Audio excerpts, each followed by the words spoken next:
Muy bien, chicos. Como les estaba diciendo, jóvenes, el día de hoy vamos a ver la llamada prosperidad falaz.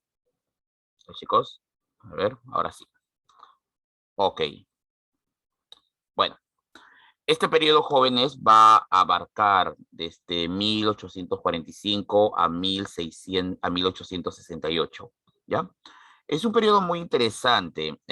Para ser justos, el término prosperidad falaz va a ser acuñado por el historiador Jorge Basadre, ¿no? El historiador tacneño Jorge Basadre. Él nos va a hablar del llamado apogeo republicano, ¿no? Y como ustedes saben, este periodo tiene una figura central, ¿no? Solo por curiosidad nomás, ¿a qué personaje estamos representando en esta caricatura? A ver, chicos, me gustaría su participación aquí. ¿A qué personaje estamos representando en esta caricatura? Nada menos que a Ramón Castilla. Bueno, como te estaba diciendo, estamos hablando del periodo del apogeo republicano, ¿ya, chicos? La prosperidad falaz, la era del guano, el boom guanero. Y bueno, su mayor representante de este periodo fue Ramón Castilla, ¿ya? Para los historiadores, bueno, para muchos en realidad, fue el mejor gobierno que tuvo el Perú. Pero hay que tener en cuenta que en este periodo, en el periodo de Castilla, el Perú tuvo grandes ingresos, ¿no? Ingentes ingresos. Llegó un momento en que parecía que los ingresos no se iban a detener. Y como siempre pasa en nuestro país, cuando hay esa cantidad de ingresos, no se da la prudencia necesaria y los gastos se descontrolan. Bueno, vamos a ver entonces de qué se trata todo. Primero vamos al antecedente, previo a esto. Esto ya lo tocamos la clase pasada, así que seré breve aquí. El antecedente a la posibilidad falaz es la anarquía militar, ¿ya? Que se vivió entre 1842 y 1845. Recuerda que la anarquía militar se produjo después de la Guerra de la Confederación, durante la llamada Restauración, ¿ya? Después de la Restauración. Es posterior a la muerte de Gamarra, ¿no? Recuerda que Gamarra muere en la batalla de Ingavi a finales de 1841, cuando Gamarra intentó ocupar Bolivia y anexarla al Perú. Bueno, Gamarra halló su muerte en la batalla de Ingavi. Su muerte, la muerte de este hombre, provocó una severa crisis al interior del Estado peruano. La crisis fue profunda, los enfrentamientos fueron fuertes y bueno, pronto los diversos caudillos empezaron a enfrentarse entre sí. La prosperidad falaz llegó a su fin cuando Ramón Castilla es elegido presidente de la República. Pero ojo, eso lo logra solo luego de vencer a Mariano Ignacio de Vivanco, ¿no? Cuando acaba con el llamado directorio de Vivanco. Vivanco gobernó entre 1842 y 1844. Su gobierno, su directorio, él lo llamaría el despotismo ilustrado. Impuso un gobierno duro, autoritario. Y bueno, obviamente eso no fue del agrado de muchos. Provocó las rebeliones de Domingo Elías y de Ramón Castilla, ¿no? Vivanco, como dijimos, es derrotado en la batalla del Carmen Alto, en Arequipa. Manuel Menéndez nuevamente es colocado como presidente, ¿no? Manuel Menéndez había sido el llamado a ocupar la presidencia luego de la muerte de Gamarra, pero bueno, no le habían hecho caso, lo habían votado. Castilla, luego de vencer en el Carmen Alto, ¿no? Para darse un aire de legalidad, restaura a Menéndez en el cargo y convoca a elecciones, donde obviamente el ganador será Ramón Castilla. ¿Ya, chicos? Así, este es un cuadro de la batalla del Carmen Alto. Bien. Acá tenemos a Menéndez y a Domingo Elías. Ambos en algún momento gobernaron el Perú, ¿no? Pero en calidad de vicepresidentes. Esa es la razón por la cual a veces no se los menciona. En la historia solemos mencionar principalmente al presidente, Al vicepresidente, por lo general, tendemos a ignorarlo un poco, sobre todo si son gobiernos de transición, son gobiernos breves. Es que antaño, cuando moría un presidente, el vicepresidente asumía el mando, pero este inmediatamente convocaba a elecciones. No es como ahora, cuando sacan al presidente, ya sea por muerte o vacancia, y el vicepresidente se queda a cargo hasta que termine el mandato. ¿Ya, chicos? Se ha tratado ahora, desde las constituciones del 79 a la del 93, se ha tratado de mantener los mandatos presidenciales. ¿Ya? Entonces, en resumen, para poder llegar a la prosperidad falaz se tuvo que pasar primero por la anarquía, ¿no? Una etapa de caos y convulsión, que concluye cuando Ramón Castilla acaba con el gobierno del directorio. ¿Ya? Acaba cuando Vivanco es derrotado en la batalla del Carmen Alto, ¿no? En esta batalla, Vivanco es vencido, Castilla asume el mando, tiene el ejército más fuerte y por ende es el dueño del país, pero para dar un aire de legalidad a este golpe de Estado que acaba de hacer, Castilla reinstaura en la presidencia a Menéndez. Menéndez inmediatamente convoca elecciones y el vencedor es Ramón Castilla. Bueno, ahora sí. Viendo todo este antecedente, vamos a ver la era del guano. ¿Los jóvenes? Ahora, respecto al guano, vamos a tener aquí algunas preguntas. La primera pregunta en sí cae por su peso. ¿Qué es el guano? Bueno, hay que tener en cuenta, chicos, que el guano deriva del... Bueno, primero que el guano deriva de la palabra quechua guano o abono, que es básicamente abono. El guano es un sustrato, ¿ya? Producto de la acumulación masiva de los excrementos de murciélagos, aves marinos y focas. Es decir, estamos hablando del estiércol, del excremento que, ¿no? que generan, del excremento que generan. No solamente las aves marinas, ¿no? Las aves que están en el litoral.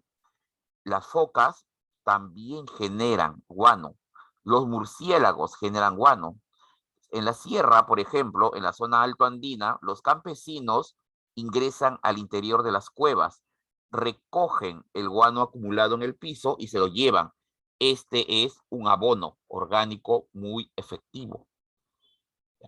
Pero ojo, para que el guano se acumule, el suelo, el terreno, la zona, el clima, debe ser un clima no muy particular. No debe llover, ¿me entiendes? No debe llover. ¿Por qué? Si lloviera, la lluvia disolvería el guano y se perdería. En la costa peruana, por ejemplo, no llueve, ¿ya? En la costa peruana no llueve. Y al no llover, el guano, ¿no? El estiércol de las aves se va acumulando, capa tras capa, año tras año, se va acumulando. Los montículos de guano pueden alcanzar, ¿no? Una altura de 5, 6, 8 metros, literalmente. ¿No? Imagínate esa altura de estiércol. Obviamente ya está seco, se ha convertido en tierra. Pero debido a que es materia orgánica, es un fertilizante muy eficiente.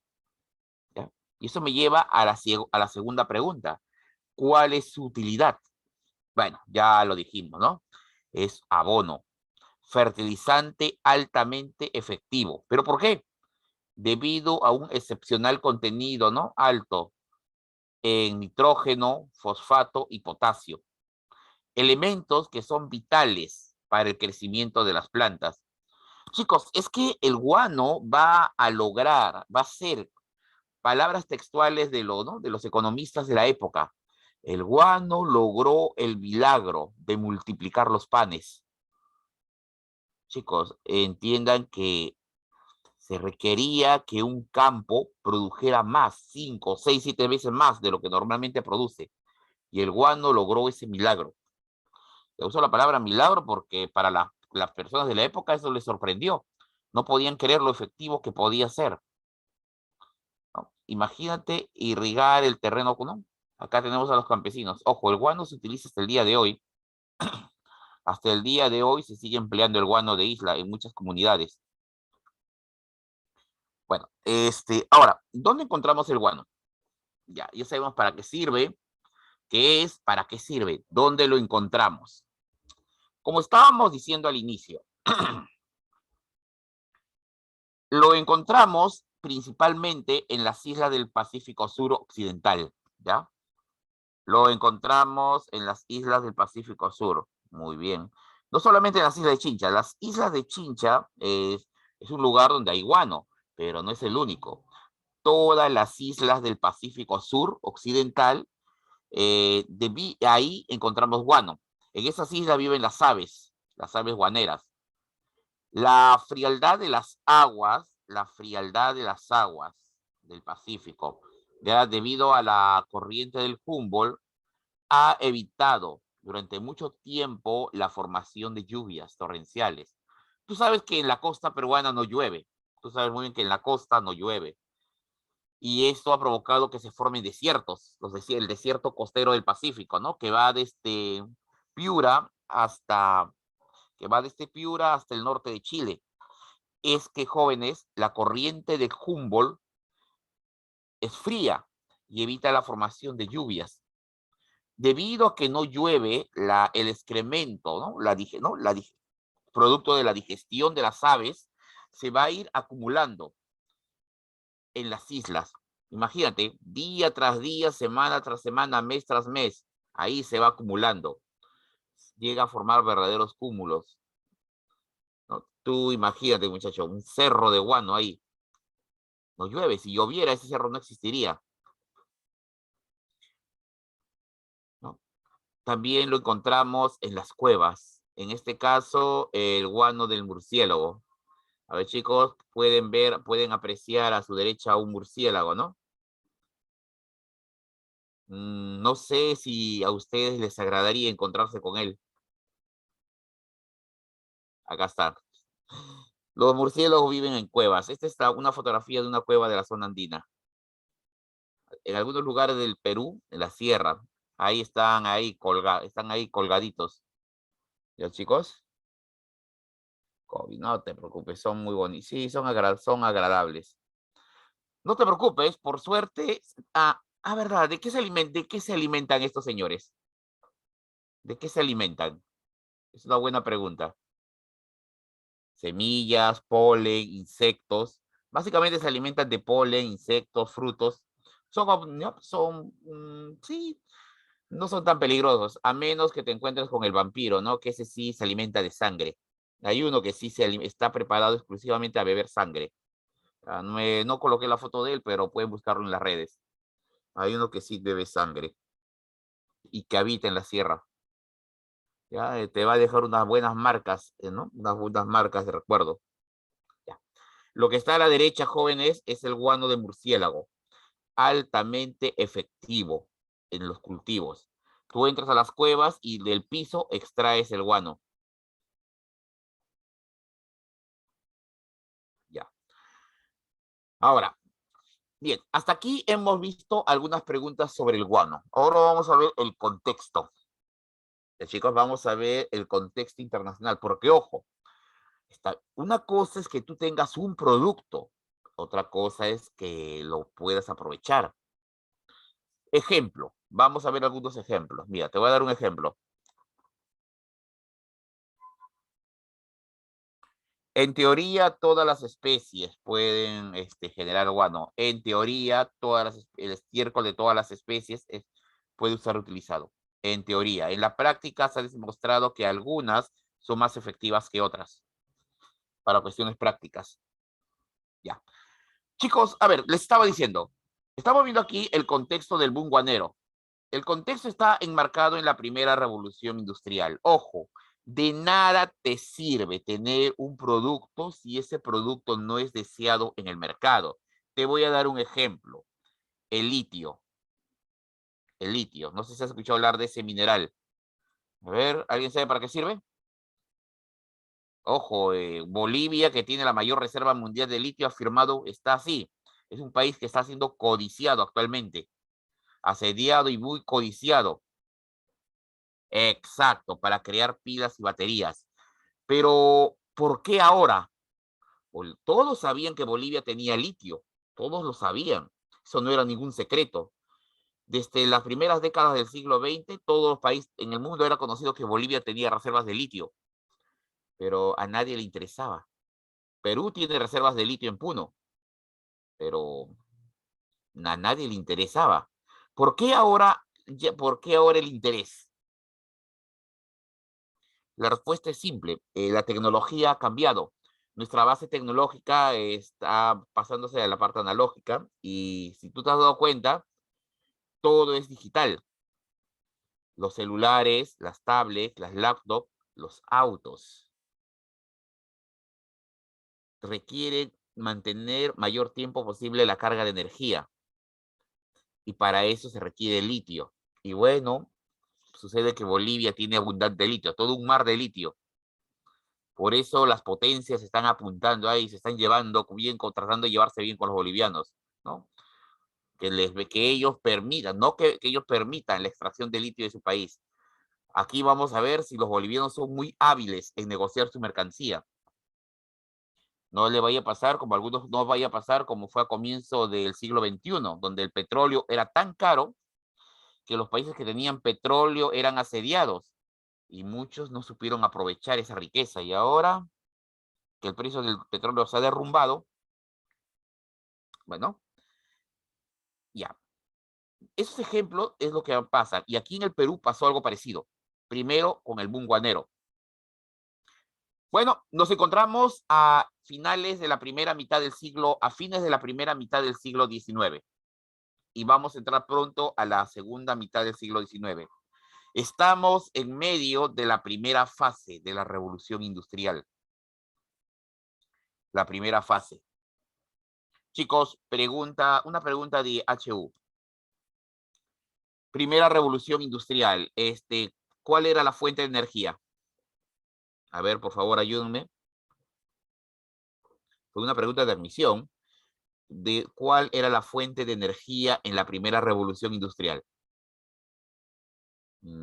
¿Alguien? A ver, una pregunta de Amor, hace poco nomás. No dije fuente de energía. La máquina ya sabemos que funciona, pero ¿las máquinas con qué fuente de energía funcionaban? ¿Cuál era su fuente? El carbón. Muy bien, el carbón. Estamos en la primera fase de la revolución industrial. ¿No? Previo, a finales del siglo XVIII, el señor James Watt había diseñado el primer motor a vapor. La extracción de carbón se había vuelto una actividad necesaria y vital. Las máquinas lo cambiaron todo. La industria, el desarrollo de la industria, todo. Pero hubo un problema. El proceso de elaboración de las máquinas empezaron a interferir en distintas fases de la vida. Y uno de esos lugares fue en el campo. Fue en el campo. Aparecieron, ¿no?, las maquinarias en el campo, lo cual redujo la mano de obra necesaria en el campo. Mientras que en las ciudades las fábricas estaban comenzando a surgir como hongos y las fábricas requerían mano de obra. En el campo, las máquinas estaban reemplazando a los campesinos. Se empezaron a acercar los campos, se comenzaron a despedir campesinos, literalmente. Muchos campesinos se vieron en la necesidad de migrar a la ciudad, ¿no?, en busca de trabajo. Las ciudades estaban requiriendo abundante mano de obra, ¿no? Mano de obra barata. Los campesinos empezaron a migrar a la ciudad. Y eso, jóvenes, trajo un problema. Y trajo el problema es, y ahora yo tengo este problema. Tengo ciudades que están incrementando su población, a las cuales debo alimentar, pero en el campo tengo menor cantidad de trabajadores ahora y estoy obligado a producir más. O sea, ¿se dan cuenta del problema? Necesito producir más con menor cantidad de personal posible. Por esa razón, mi estimado alumno, el guano entrará a tallar aquí.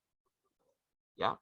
El guano va a entrar a tallar aquí. ¿no? Entonces, ah, sí, este es una foto, este es un cuadro, ¿no? Que alusivo a la primera revolución industrial, a su símbolo, el ferrocarril. La población urbana se incrementó, se redujo la mano de obra agrícola. Estamos obligados a incrementar la producción agraria. Es por ello que se requiere un fertilizante capaz de incrementar las cosechas, ¿ya? Por esta razón se apelará al guano de las aves marinas. Ojo, no es casual, no, ojo, en el siglo XIX, no es que estaban descubriendo el guano, ya conocían su existencia desde antaño.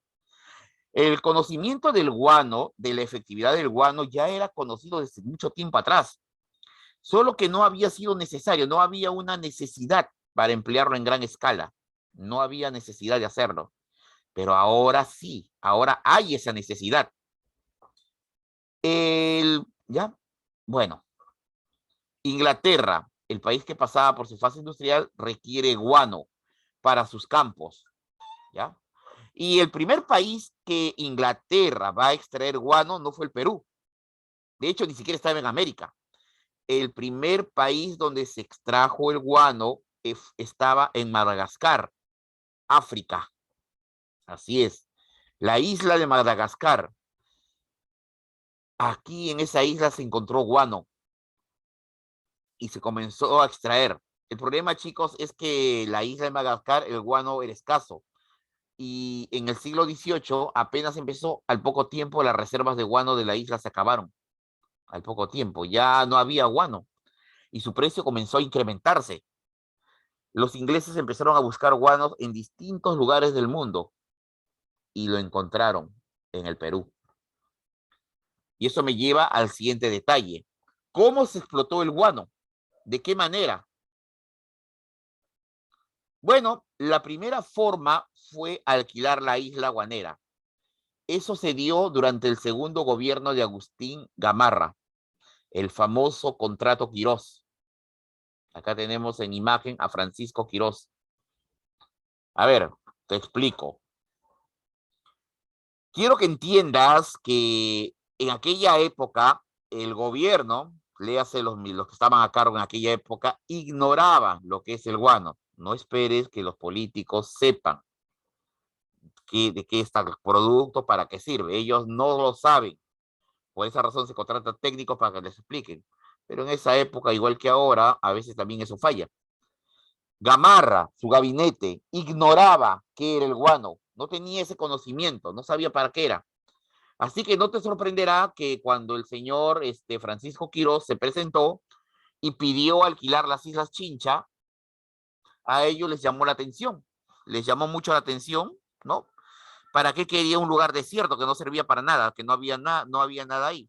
Pero Quirós ofreció pagar por ellos, por este alquiler, a lo cual, y dado que Gamarra se requería dinero, se procedió inmediatamente a alquilarle la isla. La isla fue alquilada por el señor Quirós. Una vez que Quirós alquiló la isla, inmediatamente comenzó a traer personal para extraer el guano. Los funcionarios del gobierno no sabían de qué se trataba. Y si veían, ignoraban para qué servía. Lo cierto es que Quirós envió muestras, había enviado muestras a Inglaterra. Unos años antes, Quirós había estado en la isla, había visitado la isla Chincha y había extraído muestras. Y esas muestras se le envió a Inglaterra. En Inglaterra, las muestras fueron analizadas, puestas a prueba, y el veredicto: la cantidad de nutrientes, la cantidad de fosfatos que contenía el guano enviado era altísimo. El nitrato, el fosfato, buena calidad. El pedido no se hizo esperar y pronto llegó los pedidos. Quirós, en cuestión de semanas, recuperó su inversión porque pagó por adelantado. Se cuenta que se dice que el tipo prácticamente tuvo una ganancia astronómica, ¿no? Algunos comparan que habría ganado, un ejemplo, solo un ejemplo más para darte una idea. Es como si el tipo hubiera pagado $10,000 y ganado $1,000,000. Esa es la proporción de su ganancia. Entiende que el gobierno peruano ignoraba lo que era el guano. Y de momento, ese año, Quirós era el único proveedor de guano a nivel mundial. Se hizo millonario. Inmediatamente, Quirós, al año siguiente, no, poco después, al término de su contrato, Quirós quiso renovar, obviamente, quiso renovar inmediatamente. Pero, aquí el gobierno ya se estaba poniendo las pilas. Aparte, la anarquía y todo eso no había permitido que se discuta, ¿no? Acá tenemos en esta fotografía, ¿no? Cuando se cargan de guano en las islas. Aunque esta fotografía ya es en los años 70, ¿no? Previo a la Guerra del Pacífico. Aquí tenemos a los barcos, cuando están, ¿no? Que van a ser cargados con guano. De pronto llegamos al gobierno de Castilla y se establece la consignación. Se firma el contrato Gibbs con esta casa comercial inglesa, ¿no? Será ahora las casas Gibbs la encargada en vender el guano. A la derecha tenemos un cartel de propaganda sobre la venta de guano, ¿ya? Ese cartel hablaba sobre, bueno, ¿no? Era una propaganda de la época. El problema, mi estimado, es de que el hecho que Castilla firmara con una casa inglesa no fue del agrado de muchos. Bueno, no los culpo, yo fuera un miembro, no, tú vivieras en esa época, eres uno de los aristócratas y te enteras que la riqueza que recientemente se acaba de descubrir se la van a dar a los extranjeros. Obviamente eso te va a enfurecer. Si va a correr dinero, el dinero tiene que quedarse acá con nosotros. Por esa razón van a surgir los consignatarios nacionales, los hijos del país. Acá tenemos una caricatura de la época, ¿ya? Chicos, acá tenemos a los consignatarios nacionales, los llamados hijos del país. A ver, miren, ¿ya? Ellos son los que se van a encargar de la extracción del guano. Básicamente, la idea es muy simple. A ver,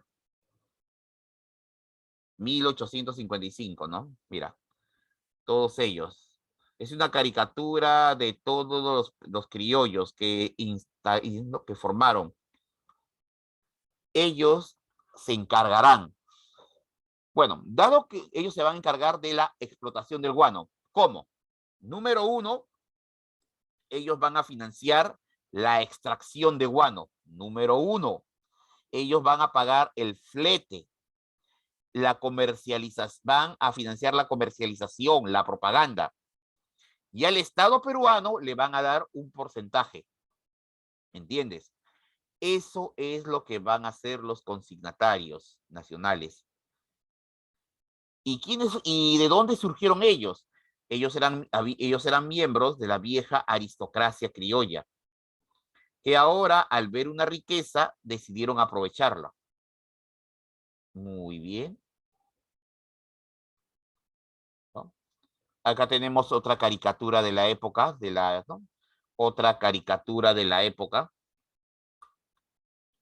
Los consignatarios nacionales, el problema. Ahora, no todo iba a ser bueno. Los consignatarios nacionales no cumplían. A la larga hubo el problema, porque los consignatarios no cumplían con sus contratos. Se retrasaban en sus pagos. ¿Pero por qué se retrasaban? Bueno, es que muchachos, la economía no es una... Contra lo que solemos creer, la economía a veces no es exacta. Chicos, ¿los precios siempre van a ser estándar o va a haber temporadas en que suben o bajan? ¿Tú qué dices? ¿El precio de un producto es estándar? No, ¿no? A veces sube, a veces baja. Ejemplo, mira, ¿cómo vuelvo a tomar como ejemplo el petróleo? Llegó hasta $170 el barril. Hoy en día creo que ni llega a 60 y sigue bajando, ¿no? ¿no? Aquel que invirtió en petróleo y no vendió a tiempo, se fue a la quiebra en este momento. Todo aquel que invirtió en petróleo, ¿no? Que invirtió en petróleo a finales del siglo XX y que no vendió sus acciones antes del 2017, está en la quiebra actualmente, ¿ya? Y eso incluye países enteros. Y eso es lo que pasa y eso es lo que va a pasar. Cuando tú asumes el riesgo, en este caso los consignatarios nacionales asumieron el riesgo del guano, les fue bien en un principio. El problema es que después el precio del guano comenzó ¿no? a decaer. ¿Por qué?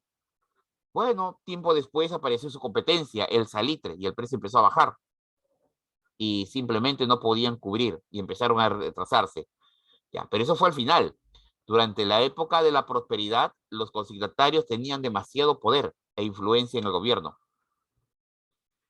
Todo esto lío, todo esto, chicos, provocó una serie de problemas que cansó al gobierno. Al final, se firmaría el contrato Dreyfus durante el gobierno de José Balta. Bueno, para ser sinceros, el que negoció en realidad fue don Nicolás de Piérola. El ministro de Hacienda, Nicolás de Piérola, negoció el contrato Dreyfus con la casa comercial judeo-francesa Dreyfus. La casa comercial Dreyfus se hizo cargo de la deuda externa que en esa época tenía el Perú, a la vez que empezó a financiar al Estado peruano. ¿Entiendes? A la vez que empezó a financiar al Estado peruano. Bueno, eso fue el monopolio. Otro contrato fue el contrato Rafael. Luego de que Manuel Pardo, primer presidente civil del Perú, anulara el contrato Grace, ¿ya? Anulara el contrato Dreyfus, perdón. Ay, chicos, anulara el contrato Dreyfus. El contrato Grace, vamos a hablar después de él, ¿ya? El contrato Dreyfus. El país entró en una crisis, por lo que Pardo se vio en la necesidad de firmar un nuevo contrato, ¿ya? Esta vez con la Casa Comercial Rafael. Te lo resumo de esta manera, te lo voy a resumir de esta manera. Sucede que Nicolás de Piérola, ministro de Hacienda en aquella época, ministro de Hacienda de Balta, al firmar el contrato Dreyfus, le entregó todo el guano a la casa comercial Dreyfus. Y bueno, la casa comercial Dreyfus se hizo cargo. Comprenderás que los consignatarios se enfurecieron e hicieron todo lo posible para anular dicho contrato. Formaron su partido político, Manuel Pardo llegó a la presidencia, bueno, ya imagina, y lo primero que hizo, anuló el contrato Dreyfus. El problema es que ellos actuaron y no midieron las consecuencias. Y al no medir las consecuencias, el país entró en una profunda crisis. Por lo tanto, se vieron en la obligación de volver a crear otro monopolio sobre el guano y se firma el contrato Rafael. Pero el daño ya estaba hecho. ¿Ya? El daño ya estaba hecho. Posterior a eso vendría la Guerra del Pacífico. Así, Manuel Pardo fue asesinado. Este dibujo, que es de la época, se observa la muerte de Pardo. ¿Ya? Se observa la muerte de Pardo cuando fue asesinado por un sargento. Eso fue un año antes de la Guerra del Pacífico. Muchos consideran a Pardo como el verdadero responsable de la desgracia. ¿Ya? Bueno, entonces ya hemos visto lo que se trata del guano. Y una última pregunta respecto al guano. Chicos, ¿y en qué se gastaba el dinero? ¿En qué se gastaba el dinero obtenido por la venta de guano? A ver, vamos a ver. Chicos. Muy bien. Esto es en qué se gastó lo obtenido por la venta del guano. Chicos, así, a simple vista, ¿en qué se gastó?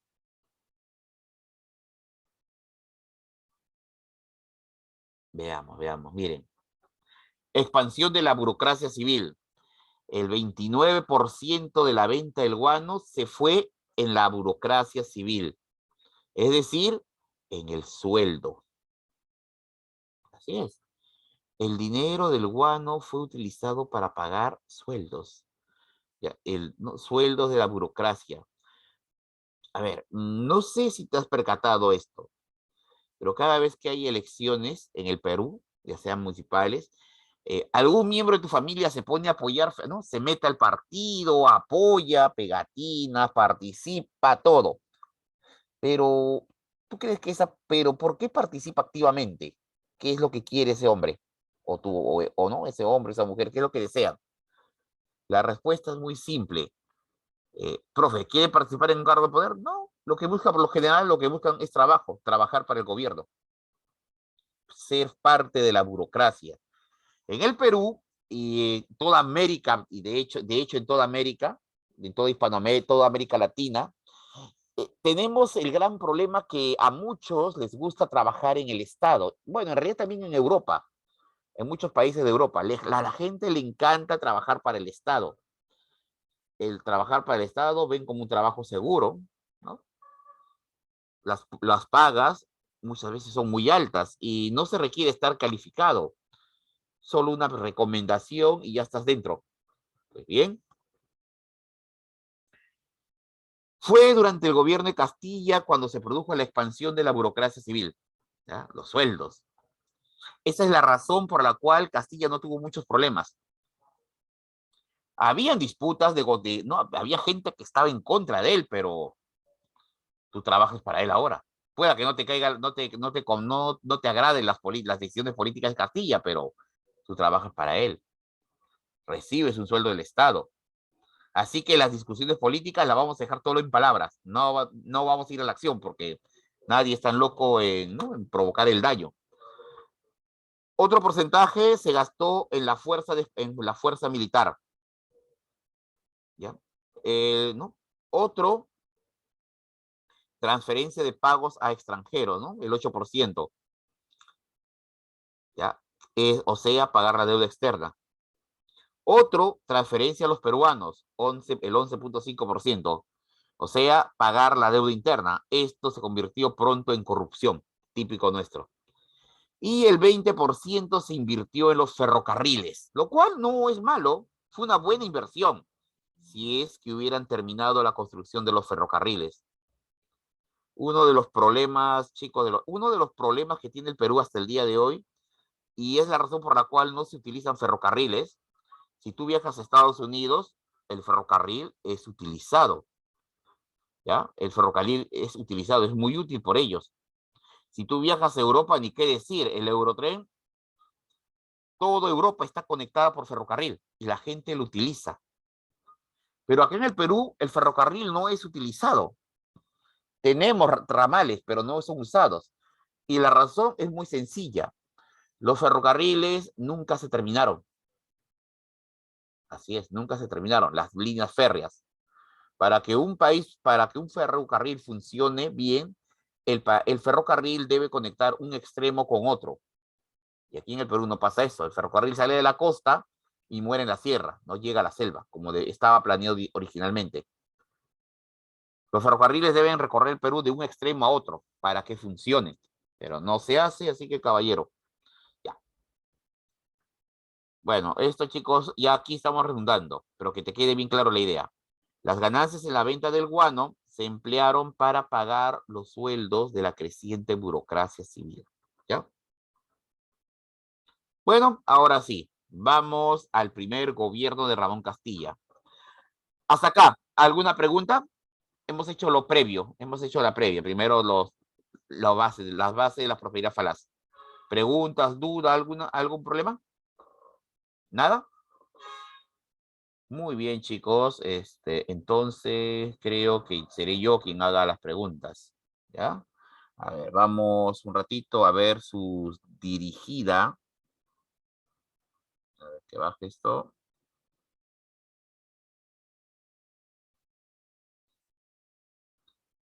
Muy bien. A ver. Vamos a ver la dirigida. A ver, yo haré las preguntas entonces. Ya que ustedes no me las hacen, tengo que hacerlo yo. A ver. Muy bien, chicos.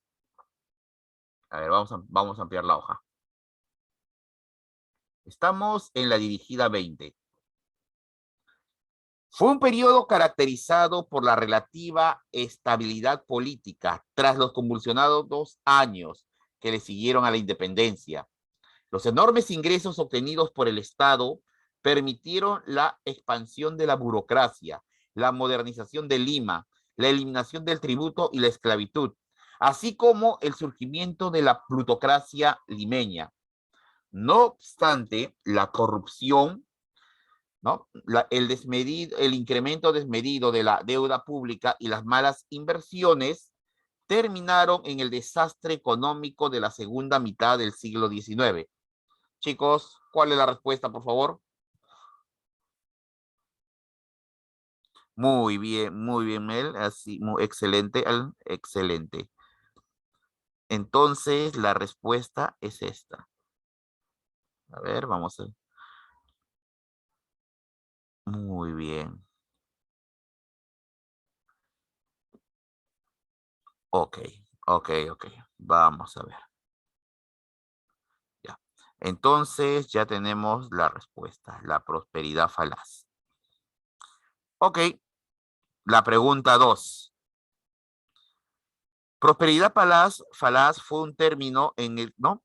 en el que nuestro historiador Jorge Basadre bautizó a la era del guano, de auge económico, de relativa estabilidad política, gatillada por la demanda extraordinaria proveniente de Europa en plena revolución agrícola.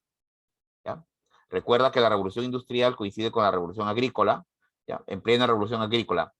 La bonanza se acabó, de la prosperidad no quedó casi nada.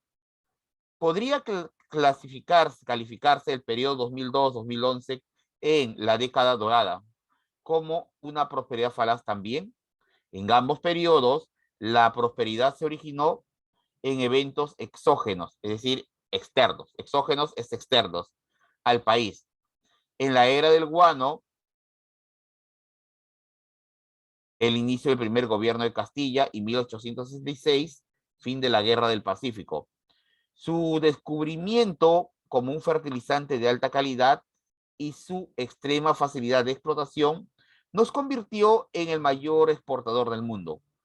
El Estado recibió ingentes recursos con los que el auge estaba garantizado. Castilla pasó a la historia, en parte por ese evento exógeno. A ver, chicos.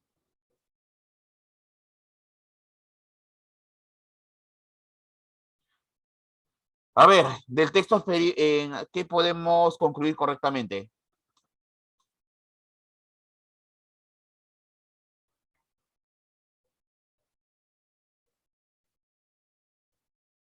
A ver, chicos, ¿qué responden? A ver, vamos a ver qué me responden ustedes.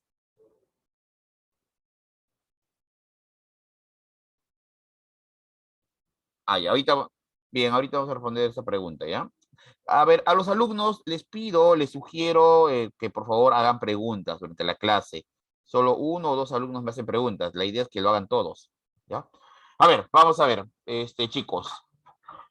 En ambas etapas señaladas hubo apogeo minero exportador. No hemos hablado en el texto en ningún momento de la minería, ¿ya? Aunque por las fechas que estoy viendo, ¿no? Las fechas que nos está dando el texto, 2002, 2011, sí se puede aludir que se habla de la minería. Pero bueno, usando el tiempo actual, la minería creció más todavía. En dichos periodos fueron importantes las políticas de Estado, tal vez. El Estado peruano tiene una economía dependiente, el Estado peruano tiene una economía nacional industrial. Bueno, la D queda descartada porque nuestra economía nacional, industria sólida, no tenemos una economía industrial sólida. Estamos tratando de iniciarla, eso sí, pero en industria ligera y de bienes de consumo e industria ligera. ¿Ya? Así que recién estamos dando nuestros primeros pasos ahí. En ambas etapas hubo apogeo minero. No, no hablo, el texto no habla en ningún momento de minería. En dichos periodos fueron importantes las políticas de Estado. No nos habla mucho del solamente nos habla de la era del guano, así que queda descartado. El Estado peruano tiene una economía dependiente. Eso sí, jóvenes, vendría a ser la respuesta. La economía es dependiente. Una pregunta, chicos, actualmente, año 2021, el Perú, ya sabemos que su economía es dependiente. Pregunta, ¿de qué producto o productos? ¿De qué producto principalmente?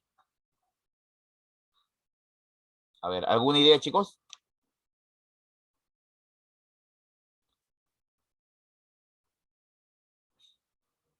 Arm.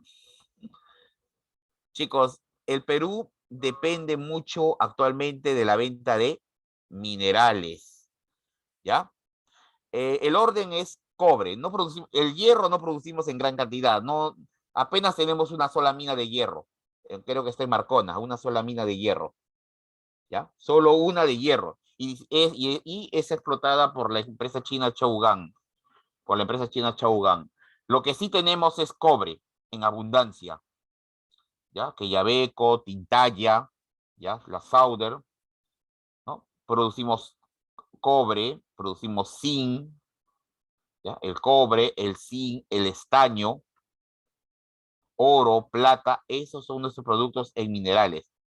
También tenemos litio que vamos a ver si lo explotan o no, aunque Bolivia nos lleva de encuentro en litio. Ya algo se nos ocurrirá. Bien, 3. Los cambios generados en el Perú, producto de los altos ingresos generados por la venta del guano, se observan en todos los ámbitos, ¿no? Se observan en todos los ámbitos de la vida nacional. Marque usted uno de los cambios sociales producidos en dicha época. A ver, para desarrollar esta pregunta, jóvenes, vamos a ver mejor el tema de Castilla propiamente, pero intentémoslo de todas maneras, ¿ya? Se incrementa la inmigración como parte de los acuerdos diplomáticos de Estado a Estado, capacidad de atracción de nuestra burguesía, las masas populares de la nación redujeron su condición de pobreza, la plutocracia peruana ligada al guano siempre se vio beneficiada con los contratos. A ver, chicos. Vamos a ver. Creo que es la D. A ver. Se incrementó la inmigración como parte de acuerdos diplomáticos de Estado a Estado. A ver, la capacidad de atracción de la burguesía local permitió el desarrollo de una... No, no pasó eso. Tampoco pasó eso. La plutocracia nacional ligada al contrato se vio beneficiada con los contratos comerciales de dichos recursos. Bueno, Quirós tal vez. Los consignatarios. El problema es que igual no siempre se vio. El problema es que la palabra siempre se vio. No siempre, porque Dreyfus, Grace, Rafael, no. ¿No? Se incrementó la inmigración. Eso sí hubo, ¿no? Sin un incremento de inmigración como parte de acuerdos diplomáticos. Eso sí hubo, chicos. ¿Ya? Y además el texto te habla uno de los cambios sociales. Esto hubo migración. Hubo sí migraciones. Muchos extranjeros llegaron a vivir al Perú. Los chinos, por ejemplo, los alemanes, los italianos llegaron al Perú. Ya. Vamos a dejar, chicos, y vamos directo. Hemos desarrollado la 1, la 2 y la 3. Retomemos, joven. Ya. Retomemos, mi estimado alumno. Retomemos.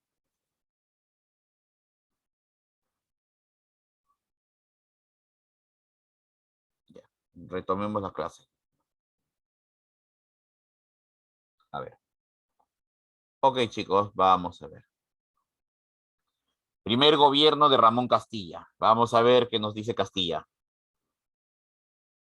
Este hombre llega a la presidencia luego de vencer a Vivanco, ya.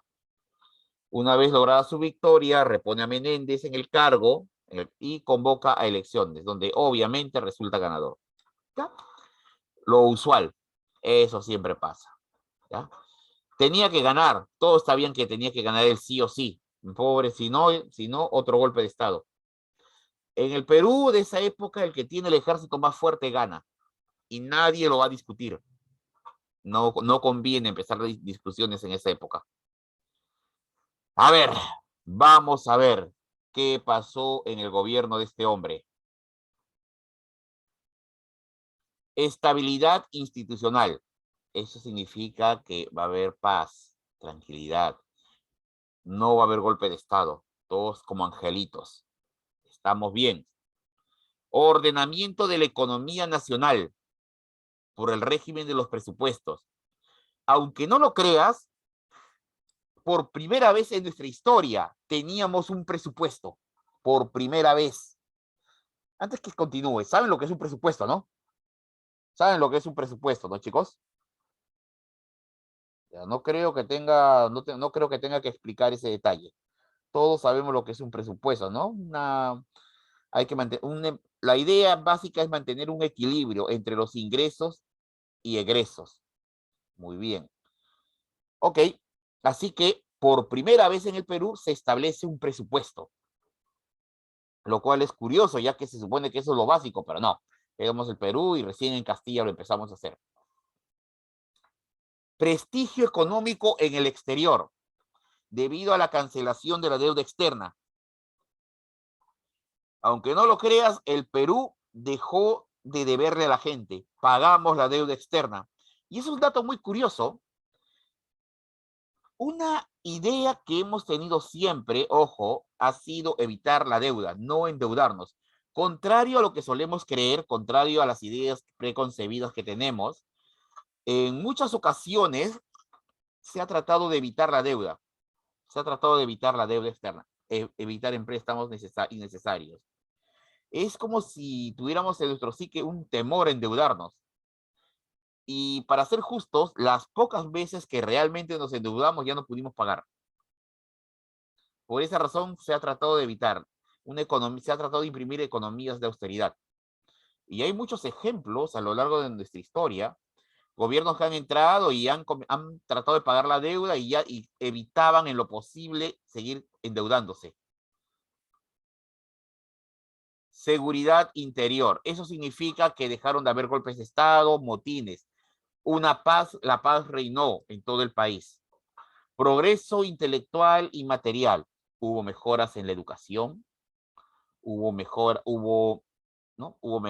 en la infraestructura, se apostó por la educación, al menos se dieron los primeros pasos, aunque el mérito se lo lleva el Partido Civil en la educación. Se inicia el desarrollo de la Amazonía. Hasta ese momento el Perú vivía de espaldas a la Amazonía, a la selva. Ignoraba lo que pasaba ahí. Pero ahora vamos a empezar a explotar la selva, vamos a empezar a ver la selva. ¿Ya? Y finalmente una posición internacional relevante en el continente. Así es, el Perú va a tener presencia continental, una presencia continental expectante. De hecho, el Perú se convirtió, gracias a Castilla, en el país militarmente más fuerte de la época. El mejor equipo militar, ¿no? Las escuelas militares que mantenían lo último en la tecnología militar de la época. Estábamos listos para cualquier problema. Ese es el mayor logro de Castilla en su momento. Aspecto económico, vamos a ver. Ahora sí. Ya. Esto, los primeros puntos gobierno de Castilla en su primera fase. Aspecto económico. Chicos, todo empieza cuando firmamos el acuerdo GIPS, ¿ya? Primero, el comercio del guano a través de consignatarios. Primero con los ingleses, contrató GIPS, y luego con los hijos del país, con los nacionales. ¿Ya? Como les dije, primer presupuesto aprobado por el Parlamento. El Parlamento, le hace Congreso, se reunió, discutieron en qué se debía gastar el dinero, en qué no se debía gastar, y al final firmaron el acuerdo, primer presupuesto aprobado. También vamos a observar, no es del gobierno, pero sí un particular, fundó la primera fábrica de velas y fósforos. Imagínate, por primera vez en el Perú hay una fábrica que elaboran estos señores, fósforos y velas, ¿ya? Así es, así es, joven. Ahora, tú eres profesor, pero ¿eso era importante? Bueno, para la época sí, no había mucho. La única manera que una casa tuviese luz en la noche, muchas veces, era una vela, sobre todo en los sectores más populares. Otros podían tener lámparas de aceite, pero el aceite a veces era caro, así que las velas eran un poco más económicas. Y los fósforos, ¿ya? De los fósforos te diré a modo de anécdota que los fósforos antiguos no se parecen a los fósforos actuales. ¿Ya? Así es una foto de la Lima de antaño. ¿Ya? Una foto de la Lima de antaño. ¿Ya? Ley de consolidación de la deuda interna. Bueno, se decidió pagar la deuda. Se acordó pagar la deuda interna, ¿ya? la deuda de la independencia. Ahora, problema ya. La buena noticia es que vamos a pagar la deuda externa, la deuda interna, perdón. Esa es la buena noticia, vamos a pagar. La mala es que esto trae corrupción. Así es, no aquí en el Perú no siempre las cosas salen bien, las cosas no salen siempre como deseamos. Siempre algo tiene que salir mal. Mira, lo que pasa, chicos, es lo siguiente, mira. ¿Cómo surge la deuda interna? ¿Cómo surge? Durante la Guerra de la Independencia, mucha gente se vio afectada. Te lo voy a poner de este ejemplo. Vamos a imaginar que tu padre, ¿no?, era dueño de la hacienda, estaba tranquilo. Ustedes ya sabían que había habido rebelión, pero bueno, dice, eso no me va a afectar. De pronto, por tus tierras aparece el ejército patriota. Imagínate, ¿no? 8.000 hombres, 8.000 soldados, y entran a tus tierras.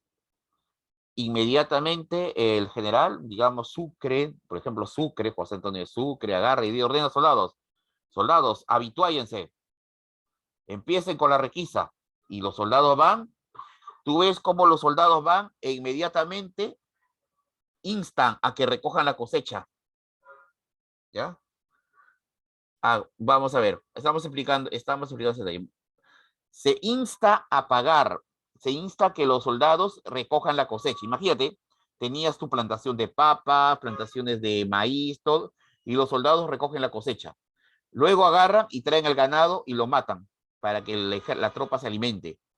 Y deciden quedarse en tus tierras y pernoctar todo ¿no? Algunas semanas en tus tierras, mientras van descansando y se preparan para la batalla.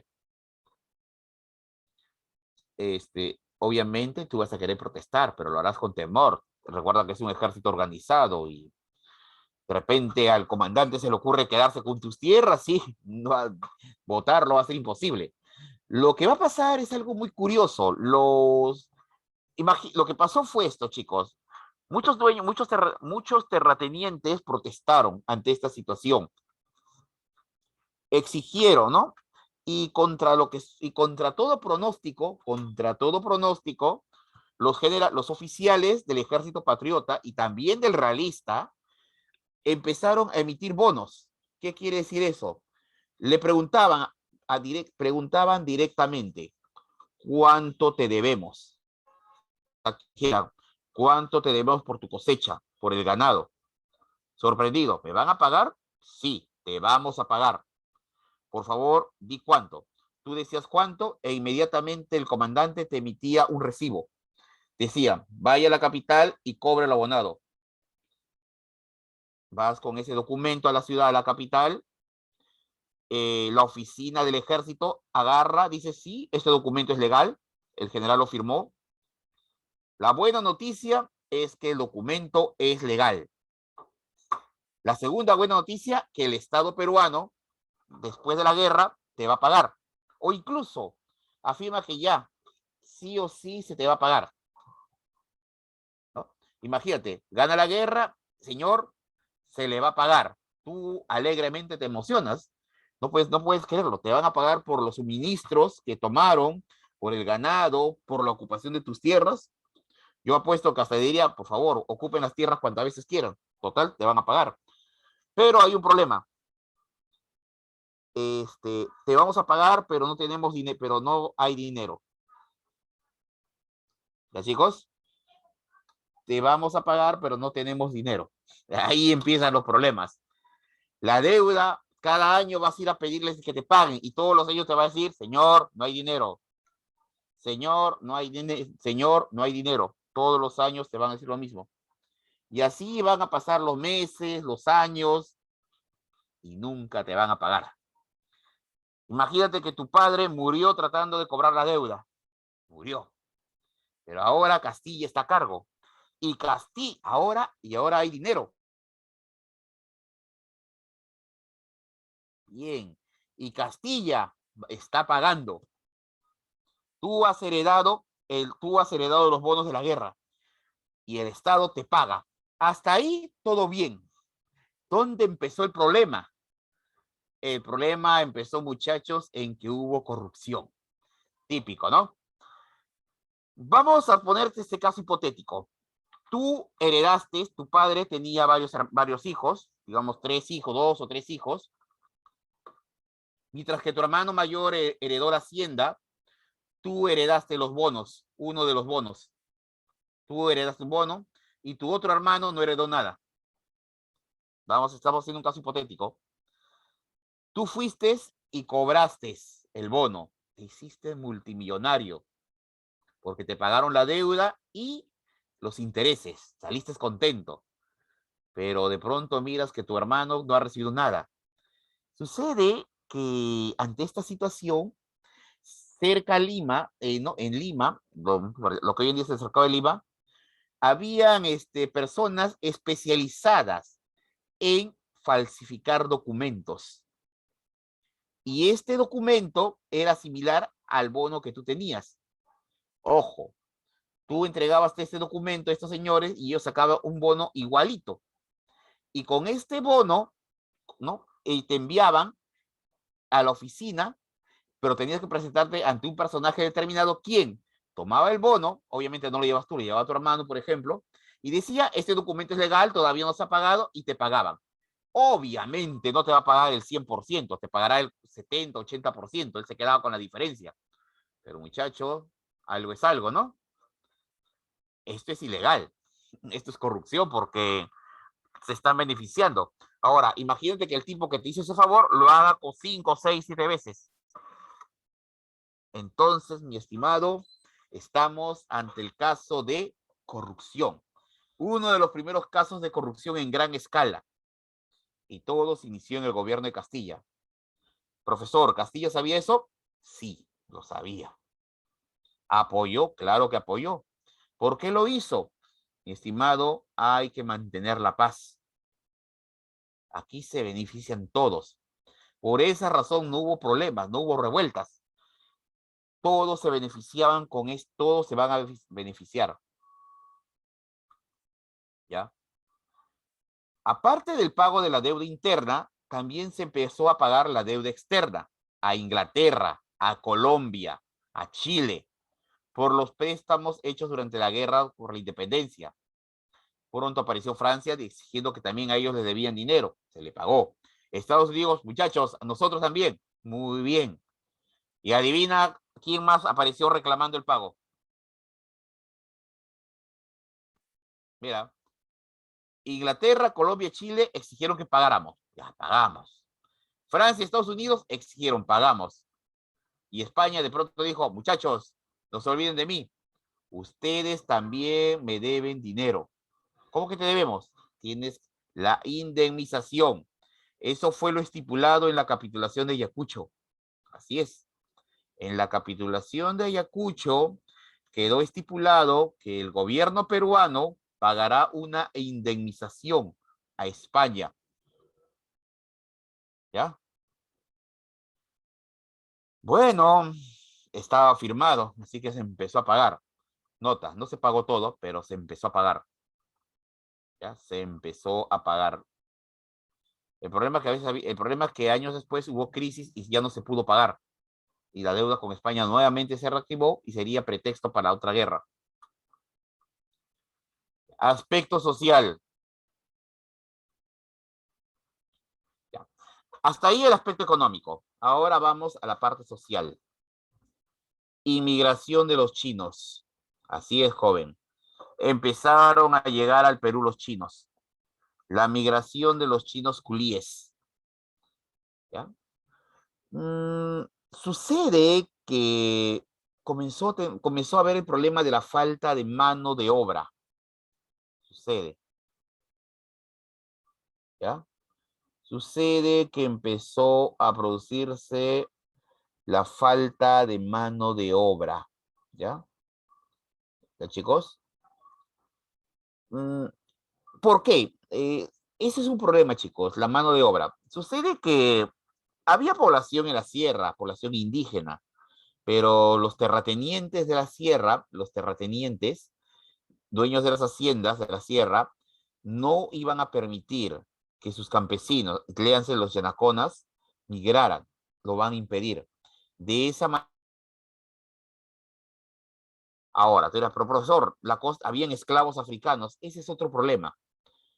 El número de esclavos se había reducido drásticamente. Ya no había muchos esclavos.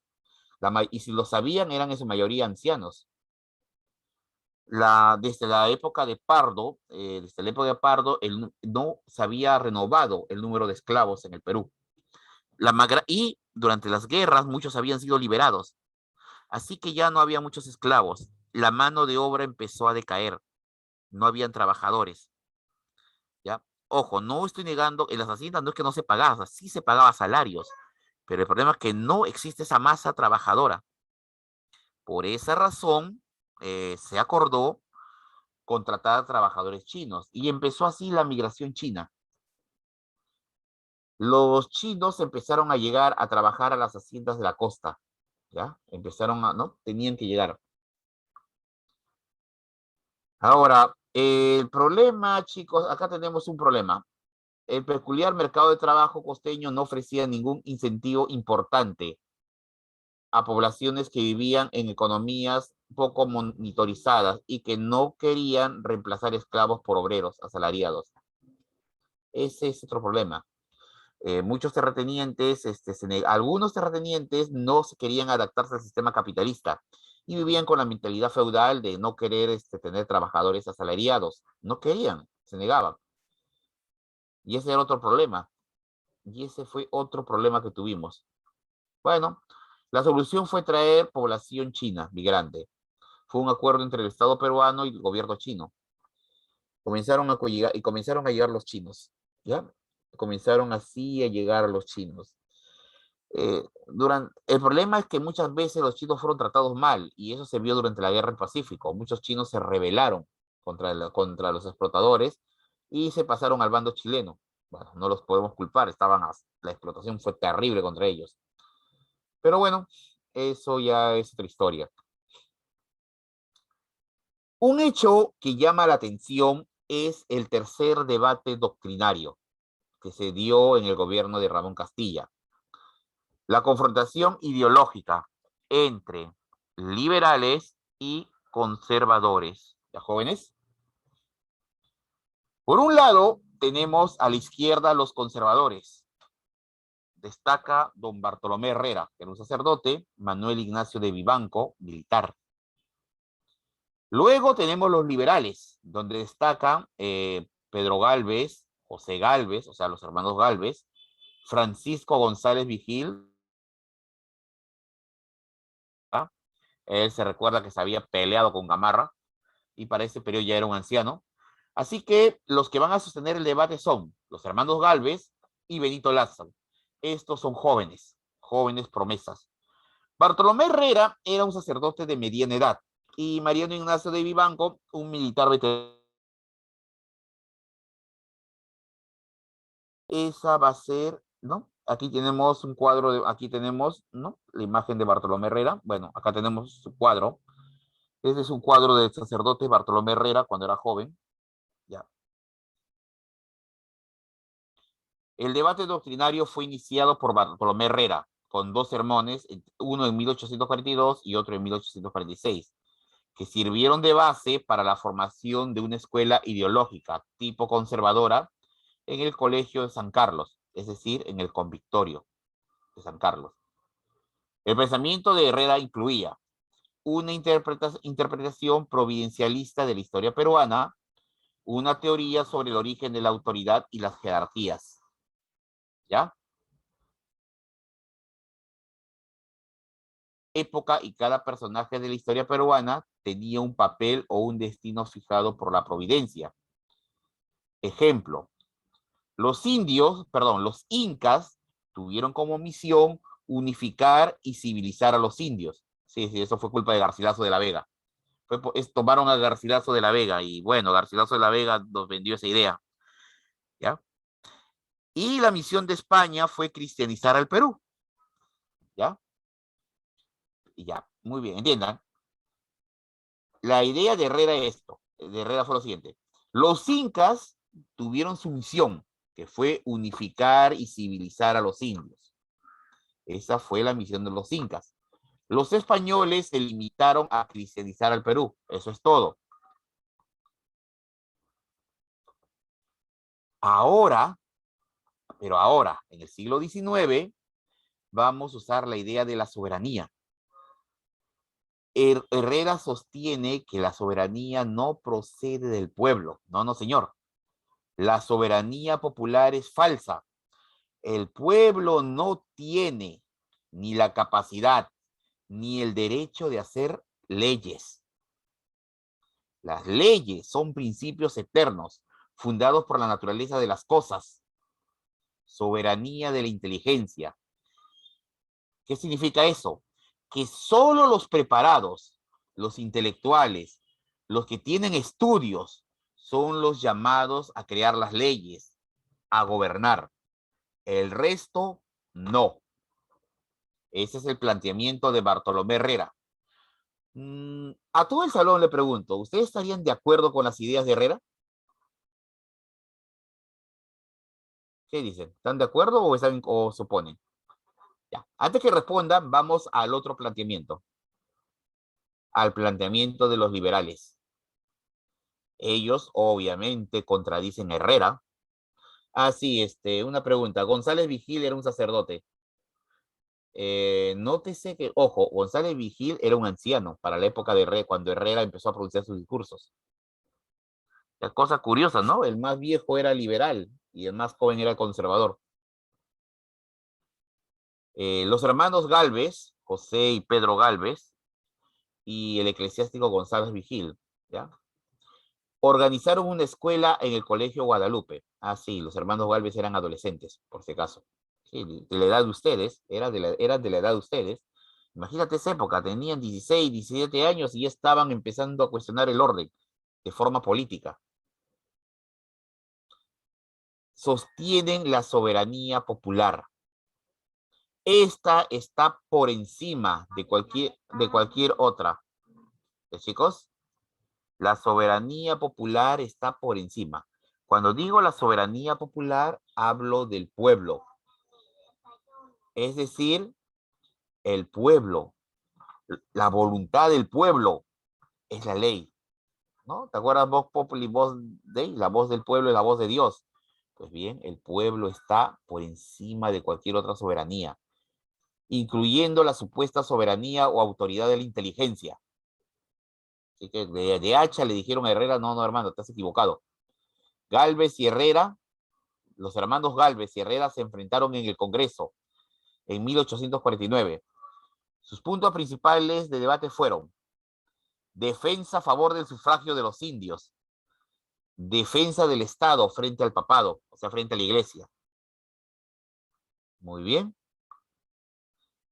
A ver, lo voy a resumirles. A ver, entonces, por un lado, Bartolomé Herrera sugería que los únicos leyes fueran gente preparada, gente que tuviese conocimientos, estudio, ¿no? Soberanía de la inteligencia. Por el otro lado, tenían ese derecho. Todos tenían derecho a participar en la vida política diaria. ¿Ya? La voluntad del pueblo debía ser escuchada.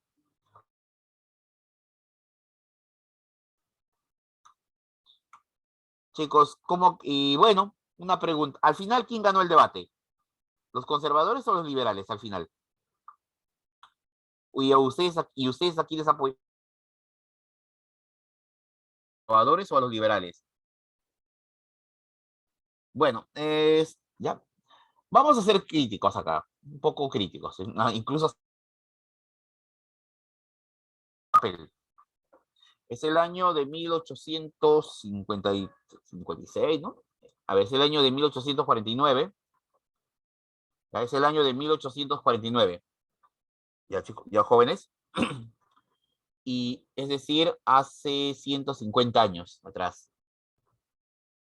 Hace 150 años, los liberales anotaron un triunfo, al menos en el papel, al menos en el papel, porque en la práctica, digamos que en 1850 hicieron, ya está bien, los liberales tienen razón, pero en la práctica, mi estimado, tuvieron que pasar 130 años para que recién se le reconociera el derecho de sufragio a todos en el Perú, a todos. ¿no? Es decir, ya hermano, ganaste, ganaste, pero seguimos haciendo las cosas de manera tradicional. Y lo que es más, incluso si tú te has dado cuenta hasta el día de hoy, se cuestiona mucha gente cuando hubo elecciones, ¿no? Te recordarán la vez pasada que todos gritaron, hey, el que va a gobernar no tiene estudios superiores. ¿En qué quedamos? ¿La idea de los liberales o la idea, no? Es como si los conservadores hubieran calado fuertemente. Pero bueno, eso es la característica del peruano. Ya. Ahora vamos a ver las obras de Castilla. ¿Ya? Vamos a ver las obras de Castilla. Primer barco a vapor sudamericano, el vapor Rímac. Nota, es el primer barco de guerra a vapor que le pertenece a un país. Unos años antes, durante el segundo gobierno de Agustín Gamarra, llegaron a América del Sur 2 barcos a vapor. ¿Ya? Uno quedó en el Callao y el otro quedó en Chile, ¿no? El barco creo que Perú y el barco Chile. Ambos eran barcos a vapor, pero, de uso civil y le pertenecían a una compañía inglesa de transporte. De esta manera, Santiago de Chile, Lima Callao y Lima y Santiago Valparaíso quedaron conectadas a través de un barco a vapor, a través de 2 barcos a vapor. Ahora, mi estimado, por fin llegaba un barco a vapor de guerra que le pertenecía al Perú. De este barco a vapor, quiero que vean algunas características. Miren, vamos a ampliarlo. Nótese que el tamaño no es muy grande de la nave, no es muy grande, su motor está aquí en esta parte, todo este sector de central es el motor, y no se mueve con hélice, se mueve con esto, con una paletas, con un círculo, ¿no? Con eso se mueve. Es un barco básico, a vapor. Llega el primer ferrocarril, ¿no? El primer ferrocarril. Y aquí no hemos colocado, ¿no? Que va a unir Lima, Callao, el primer ferrocarril. Chicos, tenemos el primer ferrocarril, ¿ya? ¿No? Lima, Callao. Es el primer ferrocarril de América del Sur.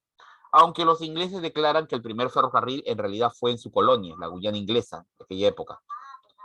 Se establece el telégrafo del sur, el primer telégrafo de América del Sur, ¿ya?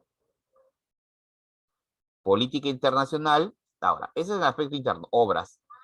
Política internacional. Combatió a la llamada expedición monarquista de Flores, quien pretendía establecer una monarquía en Ecuador.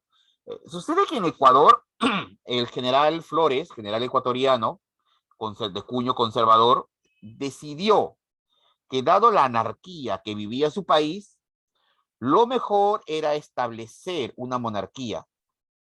Se puso en contacto con ¿no? Con las casas señoriales europeas y él mismo encabezó una expedición militar que pretendía derrocar al gobierno de su país y establecer un gobierno de cuño conservador que abonase el camino para la llegada de un príncipe europeo que debía ser proclamado rey de Ecuador.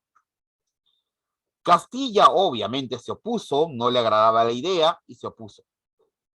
¿Ya? Y envió fuerzas a combatir a la expedición de Flores. ¿Ya? ¿No? Es decir, ojo, profesor, eso hizo sí, es decir, el gobierno peruano se metió en los asuntos internos de Ecuador. Bueno, habían razones de Castilla que argumentó, pero hoy en día, desde el punto de vista legal, eso no hubiera sido dable. Ya no hubiera sido dable, ya ideal, ojo, pero en nuestra época hubiera sido ser observadores, nada más a ver qué pasaba. Otro, convocatoria del primer Congreso Americano en 1847. Asistieron Bolivia, Chile, Ecuador, Colombia, siendo el representante del Perú Manuel Ferreiros. Así es. Por primera vez se reunía un congreso donde los países de América del Sur se reunían a conversar, a negociar. ¿Ya? ¿No? Bolivia, Chile, Ecuador. En realidad no fue no tuvo a toda América. Entonces, estos jóvenes es el primer gobierno. A ver, vamos, dejamos de lado. El siguiente es el gobierno de Rufino Echenique, pero dejamos esto de lado un ratito y vámonos nuevamente a las diapositivas a desarrollar las preguntas. A ver.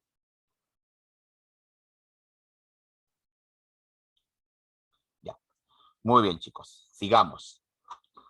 Muy bien. Por favor, quiero que marques las siguientes preguntas, por favor. Te doy un minuto. Ya, te doy 3 minutos, 5 minutos, ¿ya? Marca, por favor. Chicos, a ver, vayan marcando.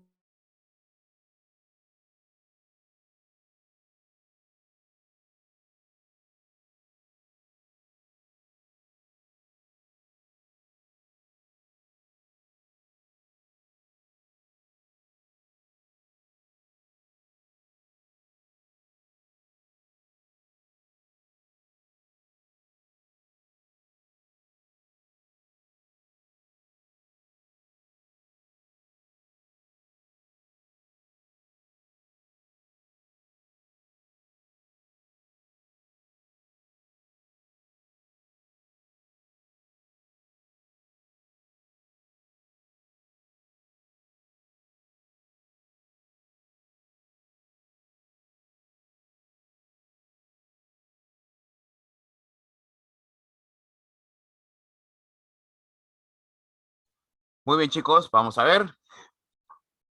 A ver, el tiempo. Muy bien, joven, vamos a ver. Empecemos por partes.